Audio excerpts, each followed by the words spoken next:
Un Dios solitario, de Agatha Christie.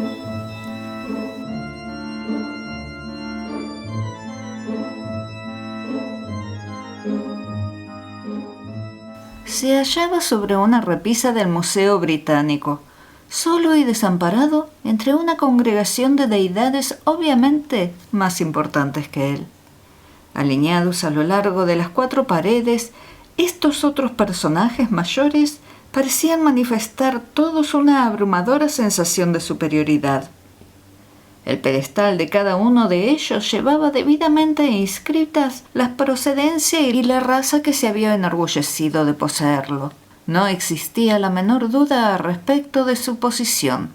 Eran divinidades de alto rango y se las reconocía como tales. Solo el pequeño dios del rincón quedaba excluido de su compañía. Toscamente labrado en piedra gris, sus rasgos borrados casi por completo a causa de la intemperie y los años, permanecía sentado en soledad, acodado en las rodillas, la cabeza entre las manos, un dios pequeño y solitario en tierra extraña. Ninguna inscripción daba a conocer su lugar de origen. Estaba en verdad perdido, sin honor ni fama, una figurilla patética lejos de su mundo. Nadie se fijaba en él, nadie se detenía a contemplarlo. ¿Por qué iban a hacerlo? Era insignificante, un bloque de piedra gris en un rincón. Lo flanqueaban 2 dioses mexicanos, su superficie alisada por el paso del tiempo, plácidos ídolos con las manos cruzadas y bocas crueles arqueadas en una sonrisa que revelaba sin tapujos su desprecio por la humanidad. Había también un pequeño dios orondo y en extremo prepotente, con un puño cerrado, que a todas luces tenía un exagerado concepto de su propia importancia. Pero algún que otro visitante se paraba a echarle un vistazo, aunque solo fuese para reírse del marcado contraste entre su absurda pomposidad y la sonriente indiferencia de sus compañeros mexicanos. Y el pequeño dios perdido estaba allí sentado, como siempre año tras año, sin la menor esperanza, la cabeza entre las manos, hasta que un día sucedió lo imposible y encontró un adorador. ¿Hay correspondencia para mí? El conserje extrajo un fajo de cartas de un casillero, las hojeó y respondió con tono indolente. «Nada para usted, caballero». Frank Oliver suspiró y volvió a salir del club. No tenía motivo alguno en particular para esperar correspondencia. Poca gente le escribía. Desde su regreso de Birmania, la primavera pasada, había ido tomando conciencia de su creciente soledad. Frank Oliver acababa de cumplir los 40 y había pasado los últimos 18 años en distintas partes del planeta, con breves periodos de permiso en Inglaterra. Ahora que se había retirado y vuelto a casa para quedarse, se daba cuenta por primera vez de lo solo que estaba en el mundo. Tenía a su hermana Greta, sí, casada con un clérigo de Yorkshire y muy ocupada con las responsabilidades parroquiales y el cuidado de sus hijos. Como era natural, Greta sentía un gran cariño por su único hermano, pero en sus circunstancias era también natural que dispusiese de poco tiempo para él. Por otra parte, contaba con su viejo amigo Tom Harley. Tom había contraído matrimonio con una muchacha bonita, alegre e inteligente. Una muchacha muy enérgica y práctica a quien Frank temía en secreto. Jovialmente le decía que no debía convertirse en un solterón avinagrado y con frecuencia le presentaba chicas simpáticas. Ellas persistían en la relación por un tiempo y luego lo dejaban por imposible. Y sin embargo, Frank no era una persona insociable. Anhelaba compañía y comprensión, y desde su regreso a Inglaterra había ido tomando conciencia de su creciente desánimo. Había estado lejos demasiados años y no sintonizaba con los nuevos tiempos. Pasaba días enteras deambulando sin rumbo, preguntándose qué hacer con su vida. Uno de esos días entró en el Museo Británico. Le interesaban las curiosidades asiáticas y así fue como descubrió, por azar, al dios solitario. Su encanto lo cautivó al instante. allí había algo vagamente afín a él, alguien extraviado también en una tierra extraña. Comenzó a frecuentar el museo con el único propósito de contemplar aquella figurilla gris de piedra, expuesta sobre la alta repisa en su oscuro rincón. Aciaga suerte la suya, pensaba. Probablemente en otro tiempo era el centro de atención, abrumado siempre con ofrendas, reverencias y demás. Había empezado a creerse con tales derechos sobre su menguado amigo, equivalentes casi a un verdadero sentido de propiedad, que en un primer momento le molestó ver que el pequeño dios había logrado una segunda conquista. Aquel dios solitario lo había descubierto él. Nadie, consideraba, tenía derecho a entrometerse. Pero una vez mitigada la indignación inicial, no pudo menos que sonreír, pues aquella segunda adoradora era una criatura menuda, ridícula y lastimosa en extremo, vestida con un raído abrigo negro y una falda que había conocido tiempos mejores. Era joven, tendría poco más de 20 años, calculó, de cabello rubio y ojos azules, y un melancólico mohín se dibujaba en sus labios.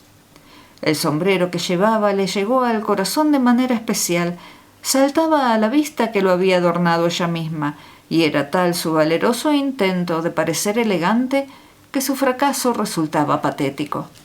Era sin duda una dama, pero una dama ida a menos, y Frank concluyó de inmediato que trabajaba de institutriz y estaba sola en el mundo. Pronto averiguó que visitaba al dios los martes y viernes, siempre a las 10 de la mañana, en cuanto abría el museo. Al principio le disgustó su intrusión, pero poco a poco se convirtió en uno de los principales intereses de su monótona vida.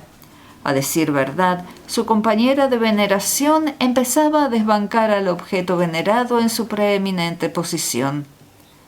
Los días que no veía a la pequeña dama solitaria, como él la llamaba en sus pensamientos, se le antojaban vacíos.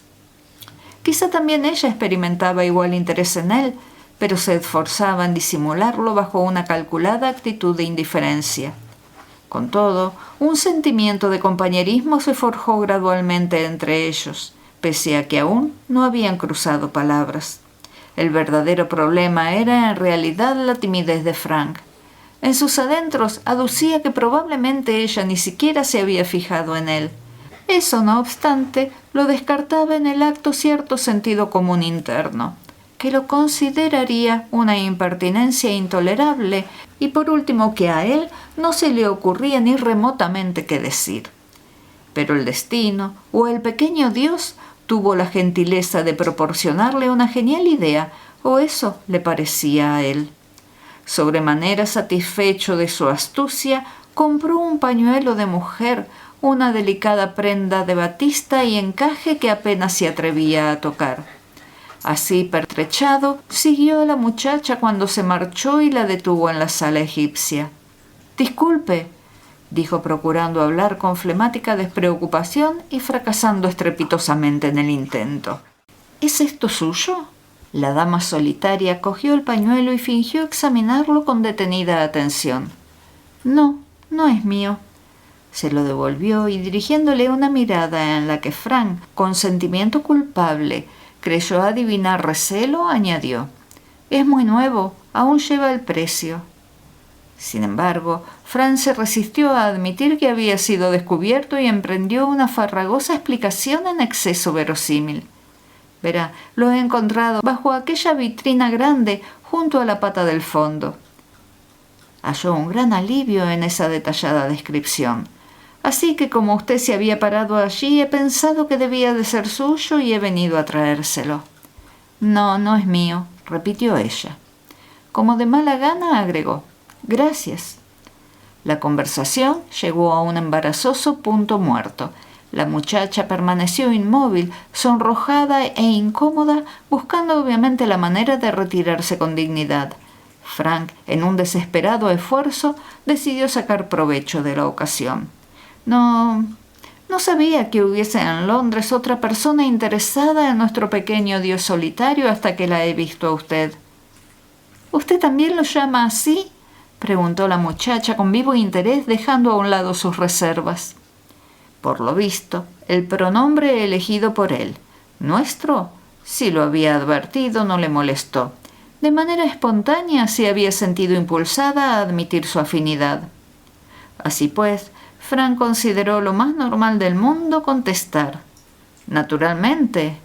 De nuevo se produjo un silencio, pero esta vez nacido de la mutua comprensión. Fue la dama solitaria quien lo rompió, recordando de pronto los convencionalismos.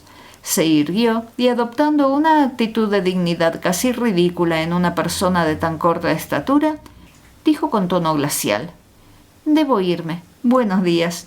Y tras una ligera y embarada inclinación de cabeza, se alejó con la espalda muy recta. Cualquier otro se hubiera sentido rechazado, pero Frank Oliver, en un lamentable indicio de sus rápidos progresos en conducta licenciosa, se limitó a murmurar: «¡Qué encanto de mujer!». Pronto se arrepentiría de su temeridad, no obstante. En los 10 días siguientes, su pequeña dama no se acercó al museo. Frank se desesperó. La había ahuyentado. Nunca regresaría. Era un bruto, un villano. Nunca volvería a verla. En su ansiedad, merodeó sin cesar por el Museo Británico. Quizás simplemente visitaba el museo a otras horas. Pronto Frank conoció de memoria las salas adyacentes y desarrolló una perdurable aversión a las momias. Casi enloqueció de aburrimiento a fuerza de contemplar innumerables jarrones de todas las épocas, y el vigilante lo observaba con recelo cuando se pasaba 3 horas absorto en los jeroglíficos asirios. Pero un día su paciencia se vio recompensada. La muchacha apareció de nuevo, con el color más subido que de costumbre e intentando a toda costa mostrarse serena. Frank la saludó con efusiva cordialidad. «Buenos días. Hacía una eternidad que no venía por aquí». «Buenos días», contestó ella, pronunciando las palabras con gélido desapego y pasando por alto impasiblemente su segunda frase. Pero Frank estaba desesperado. «Escúcheme». Se plantó frente a ella con una mirada suplicante que recordaba la de un perro fiel. «Seamos amigos. Yo estoy solo en Londres, totalmente solo en el mundo, y creo que a usted le ocurre lo mismo. Deberíamos ser amigos. Además, nos ha presentado nuestro pequeño Dios». Ella alzó la vista con cierta reserva, pero una trémula sonrisa se insinuó en las comisuras de sus labios. «¿Nos ha presentado?» «Naturalmente». Por segunda vez empleaba esta expresión de certidumbre en extremo categórica.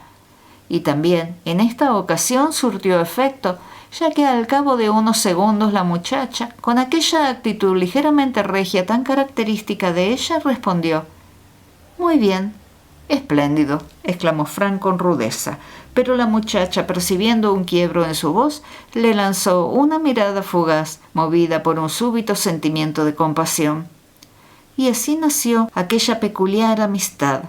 2 veces por semana se reunían en el santuario de un pequeño ídolo pagano. Al principio restringían a él su conversación. Por así decirlo, el dios servía a la vez como paliativo y excusa para su amistad. Hablaron largo y tendido acerca de su posible procedencia.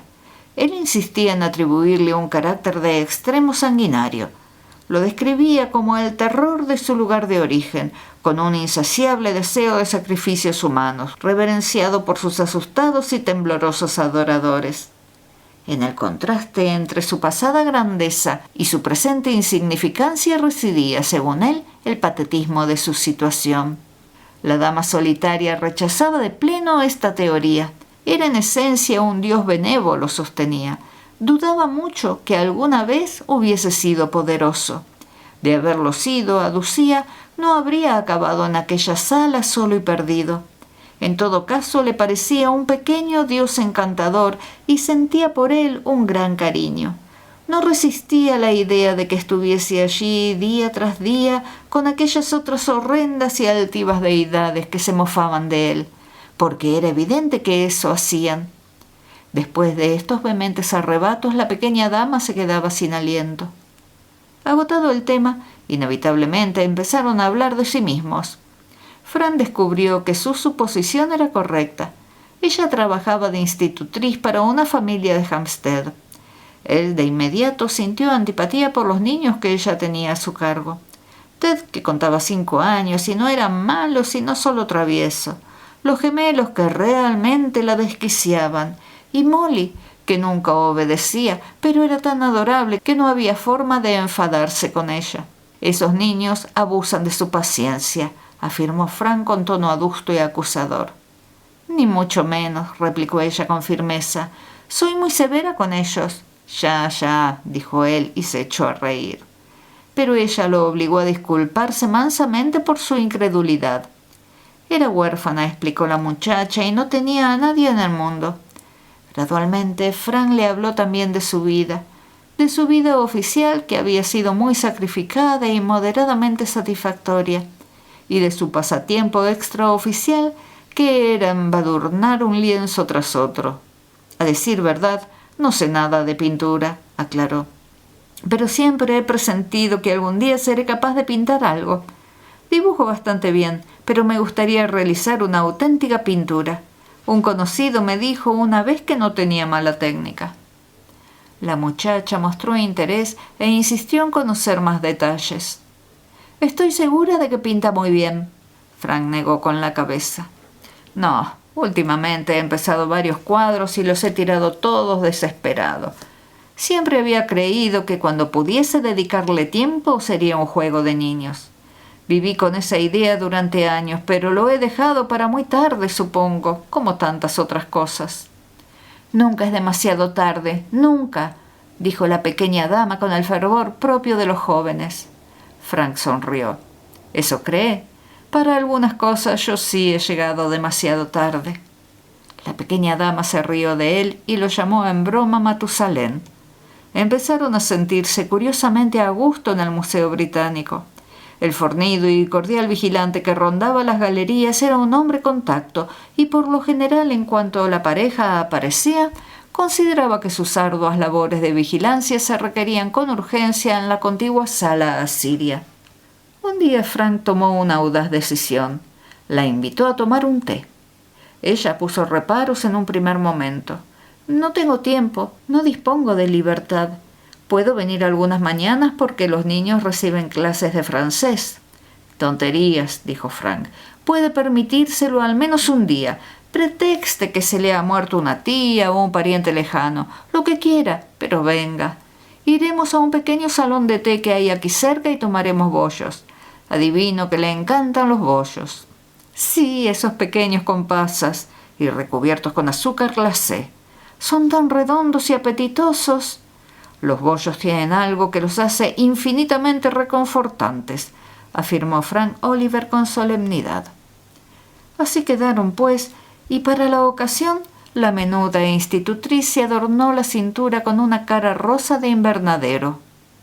Últimamente Frank percibía en ella cierta tensión, cierta inquietud, y aquella tarde esa impresión se acrecentó mientras la contemplaba servir el té en la pequeña mesa de mármol. ¿Han estado atormentándola los niños?, preguntó solícito. Ella movió la cabeza con un gesto de negación. Curiosamente, desde hacía un tiempo, se mostraba reacia a hablar de los niños. Son buenos chicos, no me dan ningún problema. ¿De verdad?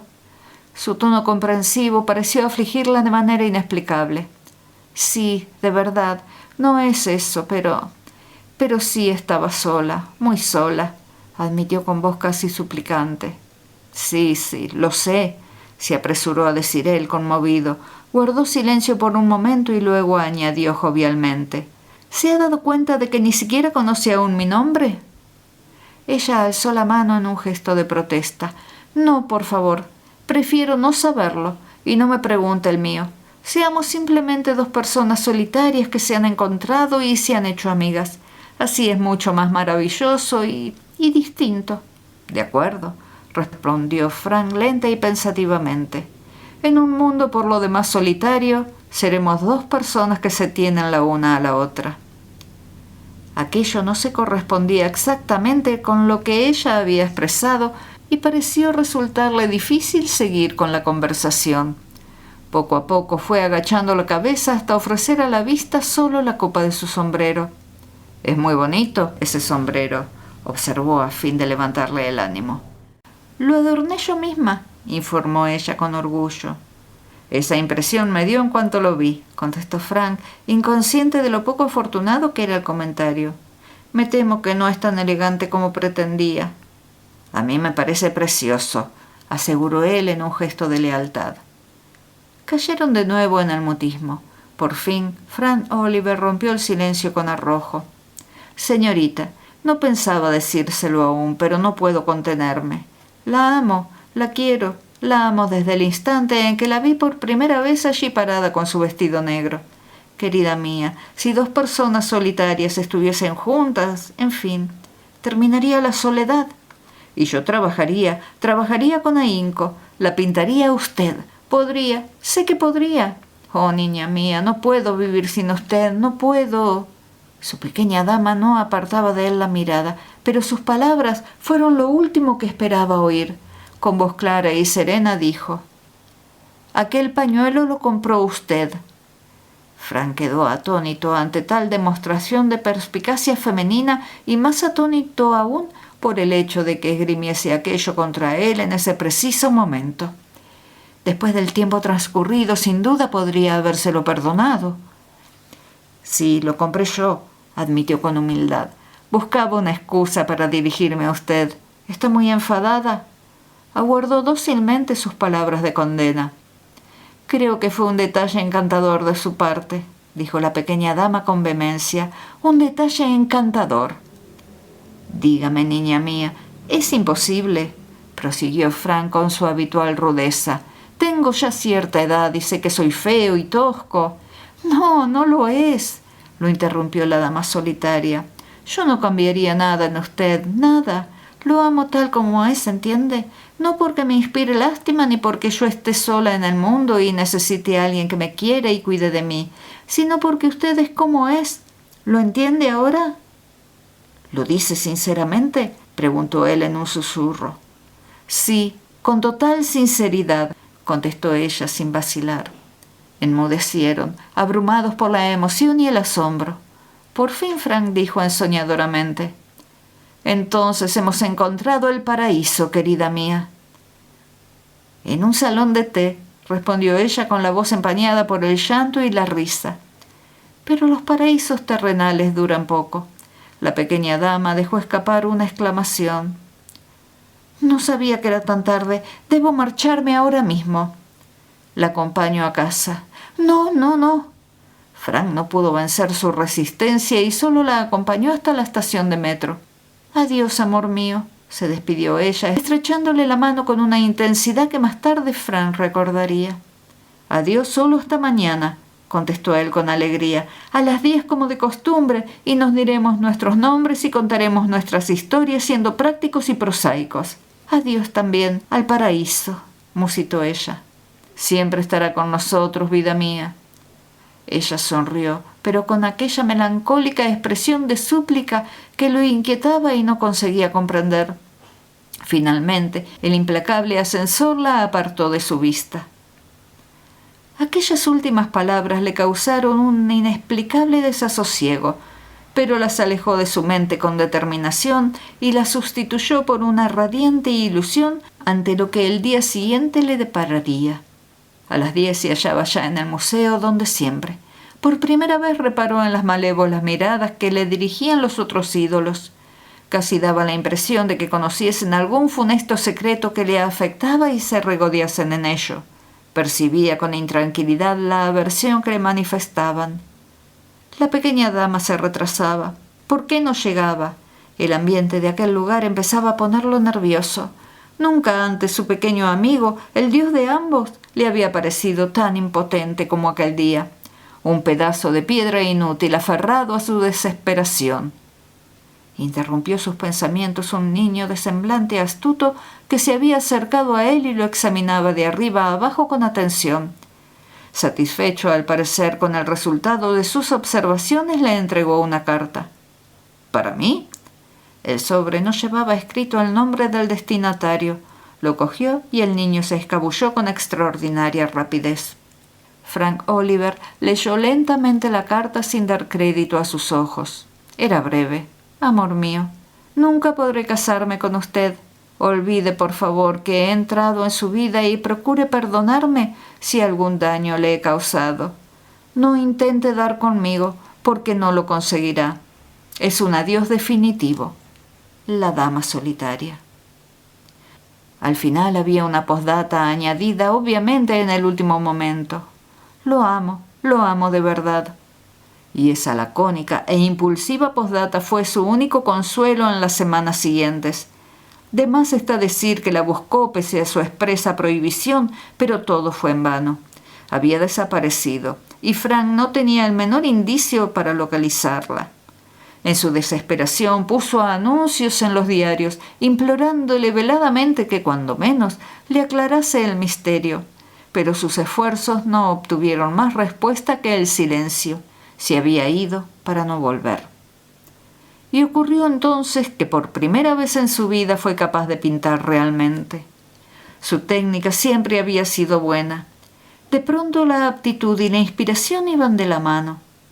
El lienzo con el que se consagró y saltó a la fama fue expuesto en la Academia de Bellas Artes y distinguido con el galardón de mejor cuadro del año, tanto por su exquisito tratamiento del tema como por la técnica y magistral realización.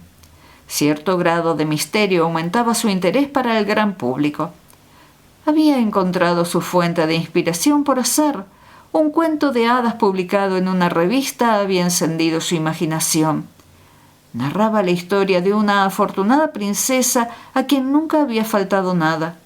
Si expresaba un deseo, se cumplía de inmediato. Si formulaba una petición, le era concedida. Tenía unos padres que la querían, grandes riquezas, preciosos vestidos y joyas, esclavos siempre a punto de satisfacer sus más insignificantes antojos, alegres criadas que le hacían compañía, todo cuanto una princesa pudiese desear. Los príncipes más apuestos y ricos la cortejaban y en balde pedían su mano, dispuestos a matar cuantos dragones fuese necesario para demostrar su ferviente amor. Y sin embargo, la soledad de la princesa era mayor que la del mendigo más mísero del reino. Frank no leyó más. El destino final de la princesa no le interesaba. Se había forjado ya una imagen de la princesa colmada de placeres con un alma triste y solitaria, asqueada del bienestar, asfixiada por el lujo, anhelante en el palacio de la abundancia. Comenzó a pintar con febril energía. El intenso júbilo de la creación se adueñó de él. Representó a la princesa en su corte, reclinada en un diván. Una vistosa ambientación oriental dominaba el lienzo. La princesa lucía un magnífico vestido con bordados de extraños colores. El cabello dorado le caía en torno al rostro, y un aro profusamente enjollado ornaba su cabeza.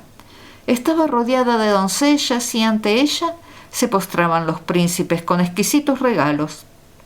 En conjunto, la escena era un derroche de lujo y opulencia. Sin embargo, la princesa tenía vuelto el rostro, ajena a las risas y al alborozo. Mantenía la vista fija en un lóbrego rincón donde había un objeto que parecía fuera de lugar en aquel ambiente. Un pequeño ídolo de piedra gris con la cabeza entre las manos en una rara actitud de desesperación. ¿Estaba fuera de lugar? La princesa lo observaba con una expresión extrañamente compasiva, como si una creciente conciencia de su propio aislamiento arrastrase hacia allí su mirada de manera irresistible. Existía afinidad entre ellos. Aunque tenía el mundo a sus pies, estaba sola. Una princesa solitaria mirando a un pequeño dios solitario. Todo Londres habló del cuadro. Greta le escribió apresuradas palabras de felicitación desde Yorkshire y la esposa de Tom Harley en una carta le rogó: «Ven a pasar el fin de semana y conocer a una chica encantadora, gran admiradora de tu obra». Frank Oliver soltó una sarcástica risotada y echó la carta al fuego. Le había llegado el éxito, pero ¿de qué servía? Su único anhelo era la pequeña y solitaria dama que había salido de su vida para siempre. Aquel día se celebraba el Gran Premio Hípico de Ascot, y el vigilante de servicio en cierta sección del Museo Británico se frotó los ojos, pensando que soñaba, pues no era normal encontrarse allí una visión propia de Ascot, con su vestido de encaje y su extraordinario sombrero, una auténtica ninfa tal como habría concebido un genio parisino. El vigilante la contempló arrobado. Probablemente el dios solitario no estaba tan sorprendido. Quizá a su manera había sido un dios poderoso. En todo caso, una de sus adoradoras había vuelto al redil. La dama solitaria lo miraba con atención y movía los labios en un rápido susurro.